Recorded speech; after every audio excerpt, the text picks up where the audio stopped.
क्या होता अगर जापान वर्ल्ड वॉर टू जीत गया होता? एक छोटे देश जापान ने हमें यह सिखाया है कि अगर आपके हौसले और स्ट्रेटजी सही हो तो आप दुनिया में कुछ भी हासिल कर सकते हैं। नमस्कार दोस्तों, आशा करता हूँ आप अच्छे होंगे और मैं आपका दोस्त चिराग हाजिर हूँ एक और वीडियो के साथ आपके अपने चैनल थिंक बियॉन्ड पर। और आज हम अपनी सीरीज़ को कंटिन्यू करते हैं। अगर आपने पहले 2 पार्ट नहीं देखे हैं तो मैं उनका लिंक डिस्क्रिप्शन में दे दूंगा, तो आप पहले उन्हें जा करके देखिए। चलिए अपनी कहानी हम कंटिन्यू करते हैं। जापान के 1902 ब्रिटेन अलायंस के बाद से ही वो बहुत ज़्यादा कॉन्फिडेंट थे कि शायद अब रशिया को वो टैकल कर सकते हैं, लेकिन ऐसा हुआ नहीं। रशिया अभी भी कोरिया में अपना इन्फ्लुएंस बढ़ाता जा रहा था। फाइनली अब जापान से रहा नहीं गया, क्योंकि वो एशिया में बिल्कुल भी एक्सपेंड नहीं कर पा रहे थे। और डेट आई 8 फरवरी 1904, जब जापान की नेवी ने पोर्ट आर्थर पर सरप्राइज अटैक कर दिया। और ऐसे जापान ने रशिया के साथ वॉर डिक्लेयर कर दी, क्योंकि उन्हें बिल्कुल भी रशिया का इन्फ्लुएंस कोरिया के अंदर पसंद नहीं आ रहा था। रशिया इस वॉर के लिए बिल्कुल तैयार नहीं था और लड़ाई शुरू हुई। हालांकि रशियन नेवी जो है वो उस समय बहुत बड़ी संख्या में थी, तो एक तरह से लड़ाई जो है वो कई दिनों तक चलती रही। जब यह बात ज़ार निकोलस II उस समय के रशिया के लीडर को पता चली, तो उन्हें लगा कि ये छोटा सा देश मजाक कर रहा होगा, कुछ दिन में अपने आप ही पीछे हट जाएगा। इसकी कहाँ हिम्मत है जो रशिया जैसे देश के साथ सामना करे। और यहाँ पोर्ट आर्थर पर वॉर चल ही रही थी। जब कोरिया के राजा गोजोंग को ये बात पता चली, तो उन्होंने रशिया की हेल्प के लिए 17,000 सैनिकों को भेज दिया, क्योंकि कोरिया के अंदर जापानीज़ इन्फ्लुएंस कोई भी पसंद नहीं करता था। जब उन्होंने ये सैनिक भेजे तो जापान को बहुत गुस्सा आया और जापान ने रिटेलिएशन में अपनी आर्मी को कोरिया के अंदर घुसा दिया और वहाँ की जो गवर्नमेंट है उनके ऊपर अटैक कर दिया। और लड़ाई बड़े स्केल पर धीरे धीरे बढ़ने लगी। और जब ज़ार को ये समझ में आया कि उनके लॉसेस धीरे धीरे बढ़ते जा रहे हैं, तो उन्होंने तुरंत फ्रांस और जर्मनी के साथ कांटेक्ट किया। लेकिन क्योंकि ब्रिटेन इस बार जापान के साथ खड़ा था, तो फ्रांस और जर्मनी रशिया की ज़्यादा मदद नहीं कर पाए। ये होने के बाद ज़ार ने तुरंत ब्रिटेन से संपर्क किया और उनसे मदद मांगी। उन्होंने उनसे ये कहा कि आप प्लीज़ अपना जो सपोर्ट है जापान से वापस ले लीजिए, लेकिन ब्रिटेन ने इसका कोई भी जवाब नहीं दिया। ऐसे रशिया को ज़्यादा फॉरेन हेल्प नहीं मिल पाई। हालांकि वह फिर भी ज़ार यही सोचते रहे कि जापान यार कितना पीछा पड़ेगा, कितने दिन तक लड़ाई करेगा। हमारे नंबर्स ज़्यादा हैं, हमारे पास शिप्स ज़्यादा हैं, वॉरशिप ज़्यादा हैं, और हमारे पास हर चीज़ जापान से अच्छी है। जापान जो कि उनके टोटल लैंड एरिया में केवल 2% का था, वो क्या ही कर लेगा रशिया का। और ये वॉर धीरे धीरे कई महीनों तक अलग अलग जगह पर चलती रही। दोनों ही तरफ से ठीक ठाक लोग हॉस्टिलिटीज़ हो रही थी, दोनों तरफ से सोल्जर्स मर रहे थे, लेकिन कहीं ना कहीं रशियंस ज़्यादा मर रहे थे और जापानीज़ बहुत कम मर रहे थे। और ये सब चल ही रहा था कि धीरे धीरे लड़ाई पहुंची यालू रिवर की तरफ। वहाँ पर भी कई दिनों तक लड़ाई चलती रही और धीरे धीरे रशिया के जो लोग हैं वो ज़्यादा मरते जा रहे थे। फिर लड़ाई पहुंची मंचूरिया की तरफ, और मंचूरिया में जब लड़ाई चल रही थी तो रशिया को ये उम्मीद थी कि ट्रांस साइबेरियन रेलवे की मदद से वहाँ पे लगातार सोल्जर सप्लाई होते रहेंगे, इक्विपमेंट सप्लाई होते रहेंगे, तो ईजिली टैकल कर पाएंगे। लेकिन वहाँ तक चीज़ें पहुँचने में बहुत टाइम लग रहा था, तो रशिया धीरे धीरे ज़्यादा डिफेंसिव होता जा रहा था, वॉर को टालता जा रहा था, और जापान बहुत ज़्यादा एग्रेसिव होकर के लगातार रशिया के ऊपर अटैक करता जा रहा था। और धीरे धीरे ज़ार निकोलस को भी ये समझ में आ गया कि जितना आसान वो जापान से जीतना समझ रहे थे, यह इतना आसान भी नहीं है। हालांकि बहुत कोशिशों के बाद भी जब लगातार हर जगह पर उन्हें हार का सामना करना पड़ रहा था, तो उसके बाद उनके पास ना चाहते हुए भी ये ऑप्शन नहीं था कि वो विड्रॉ कर लें, क्योंकि इससे रशिया की डिग्निटी पूरे वर्ल्ड के सामने बिल्कुल ख़त्म हो जाएगी। और वह केवल इसलिए वॉर को कंटिन्यू कर रहे थे कि बस रशिया की इज्जत बची रहे। और उन्हें ये उम्मीद थी कि शायद रशियन जो आर्मी है, रशियन नेवी जो है वो फाइट बैक करे, कम बैक करे और जापानीज़ नेवी को हरा दे, लेकिन ऐसा बिल्कुल भी नहीं हो रहा था। और धीरे धीरे वॉर जो है वो कई हफ्तों तक बढ़ती जा रही थी। दोनों तरफ से लड़ाइयाँ बढ़ती जा रही थी, दोनों तरफ से कैजुअलिटीज़ बढ़ती जा रही थी। और 2 ऐसी फाइट हुई 1904 से 1905 में, जिन्होंने इस जो वॉर थी रशिया और जापान के बीच में, इसको डिसाइसिव बना दिया कि किसका पगड़ा इसमें ज़्यादा भारी है। पहली वॉर थी battle of Mukden. Battle of Yalu river होने के बाद से ही रशिया का मोराल बहुत ज़्यादा डाउन हो चुका था। धीरे धीरे चाइना के शहर मस्डन में लड़ाई पहुंची। उस समय रशिया को मेजर स्टेसल कमांड कर रहे थे, लेकिन जब वहां रशिया की तरफ से हॉस्टिलिटीज़ बहुत ज़्यादा होने लगी तो उन्होंने खुद ही सरेंडर कर दिया और जापानीज़ फोर्सेस के सामने अपने हाथ खड़े कर दिए। ये होते ही रशिया की दुनिया के सामने बहुत ज़्यादा किरकिरी हुई और लोग लिटरली हंसने लगे स्टेसल के ऊपर कि बताइए, आप तो अपनी एनिमी के सामने आप मेजर होने के बाद भी इस तरह से आप गिड़गिड़ाने लगे। और 2 जनवरी 1905 को फाइनली जब उन्होंने अपने हाथ खड़े कर दिए तो रशियन आर्मी को भी बहुत ज़्यादा गुस्सा आया उनके ऊपर। जब बाद में जापानीज़ आर्मी ने उन्हें वापस किया रशिया को तो उनके ऊपर कोर्ट मार्शल हुआ और उन्हें मौत की सज़ा भी दे दी गई, लेकिन बाद में उन्हें फिर माफ़ी भी मिल गई थी। ऐसे रशिया बहुत ज़्यादा शर्मिंदा हुआ इस स्टेसल की वजह से। इन सब में सारी लड़ाई अभी भी चाइना में ही चल रही थी, जिसमें रशिया और जापान दोनों ही चाइना के लोगों को एज अ सोल्जर रिक्रूट कर रहे थे ताकि उन्हें फ्रंट लाइन वॉरियर बना करके हम आगे उतार दें कि ज़्यादा से ज़्यादा चाइनीज़ मरे, उन्हें क्या फ़र्क पड़ता है। धीरे धीरे दोनों ही पार्टीज़ को बहुत ज़्यादा नुकसान होने लगा। ये वॉर दोनों ही देशों के लिए इकोनॉमिकली बहुत ज़्यादा डिस्ट्रक्टिव थी। केवल इस वॉर के अंदर करोड़ों गोलियां फायर हुई और ऐसा माना जाता है कि मॉडर्न इतिहास में वर्ल्ड वॉर 1 से पहले लैंड पे हुई सबसे बड़ी जो लड़ाई थी वो रूसो जापानीज वॉर में बैटल ऑफ मस्डन की थी। केवल इस वॉर के अंदर 5 लाख से ज़्यादा सोल्जर्स इन्वॉल्व थे, जिसमें से 1 लाख, आप सोच करके देखिए, 1 लाख सोल्जर्स की डेथ हो गई थी। ब्रिटेन लगातार जापान की इंटेलिजेंस शेयरिंग से मदद कर रहा था, लगातार उन्हें ये इंफॉर्मेशन दे रहा था कि रशियन फोर्सेस कहाँ से सप्लाईज ले रही हैं, कहाँ पर इकट्ठा हैं, तो जिससे जापान के पास ज़्यादा डेटा कलेक्ट हो, वो ज़्यादा इजीली रशिया के ऊपर अटैक कर सके। और धीरे धीरे करके टाइम आया दिसंबर 1904 का, जब जापान की भी इकोनॉमी धीरे धीरे करके डिक्लाइन करने लगी।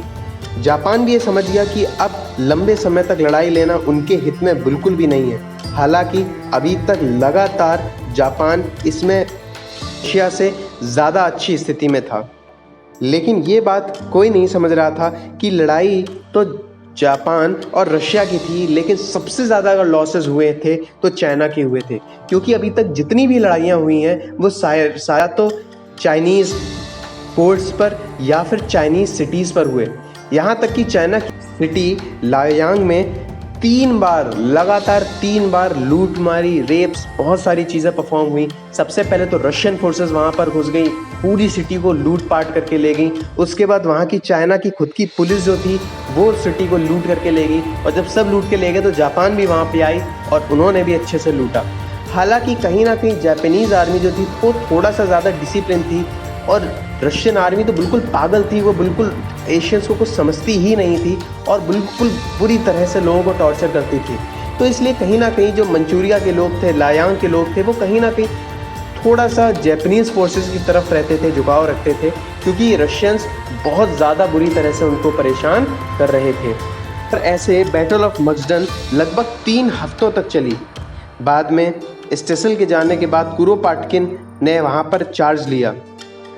कई टाइम तक वहाँ पे लड़ने के बाद जब वे नॉर्थ मस्डन को नहीं बचा पाए तो उन्हें मजबूरी में आकर के नॉर्थ मस्डन से अपने फोर्सेस को वापस विड्रॉ करना पड़ा।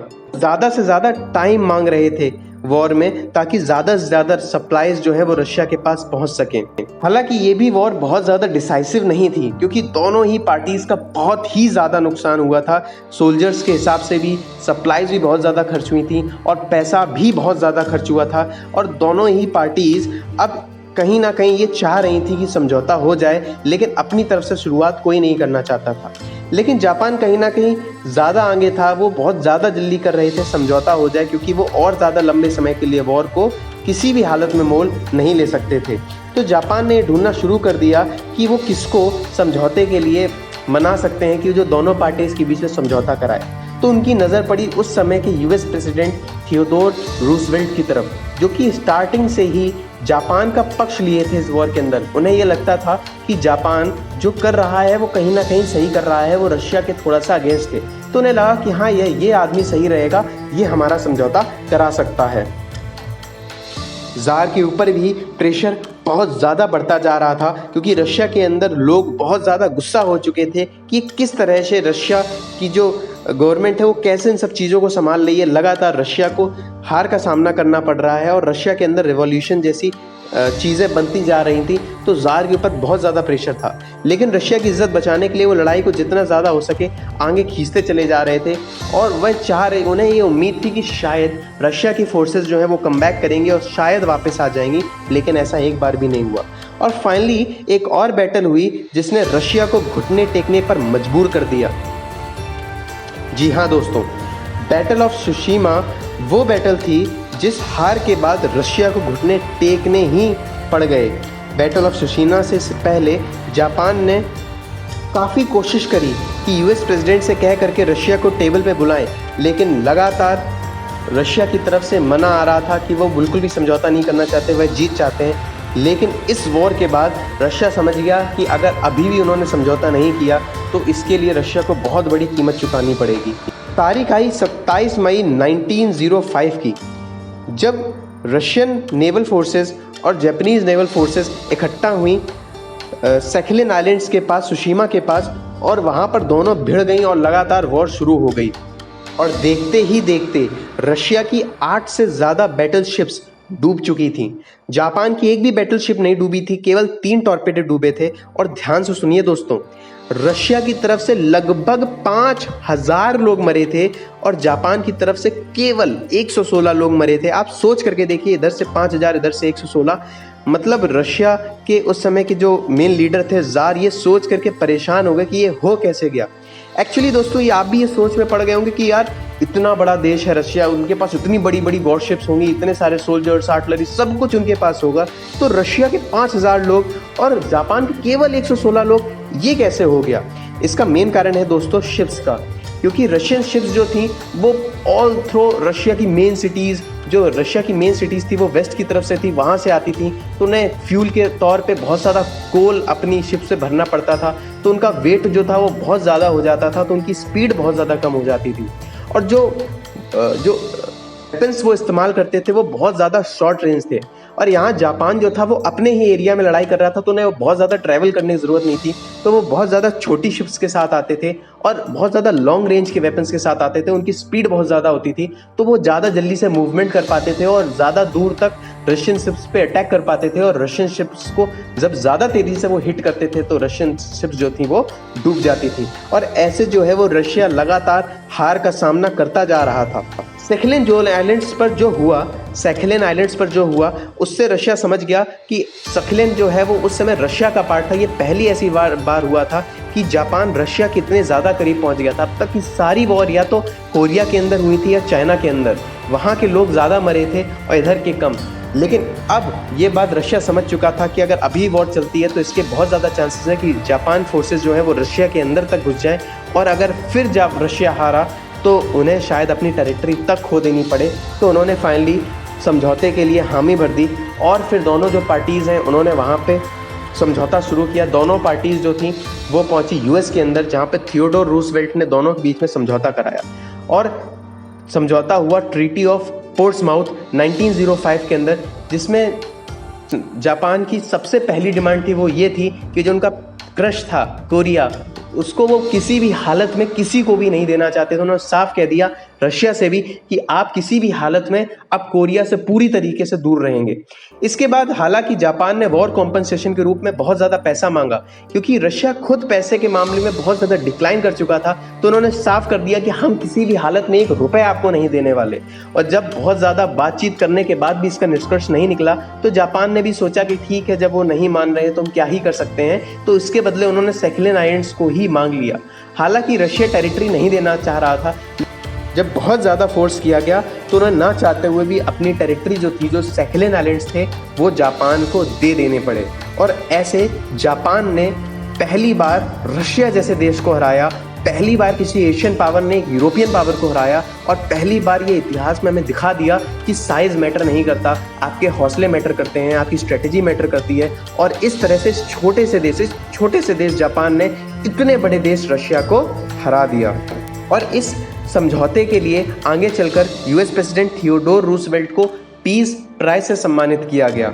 और इसके बाद दोनों ही कंट्रीज इतना ज़्यादा फाइनेंशियली डिक्लाइन, इतना ज़्यादा इनकी इकोनॉमी गिर चुकी थी कि वो अब किसी भी हालत में आगे किसी भी वॉर के लिए बिल्कुल भी तैयार नहीं थे।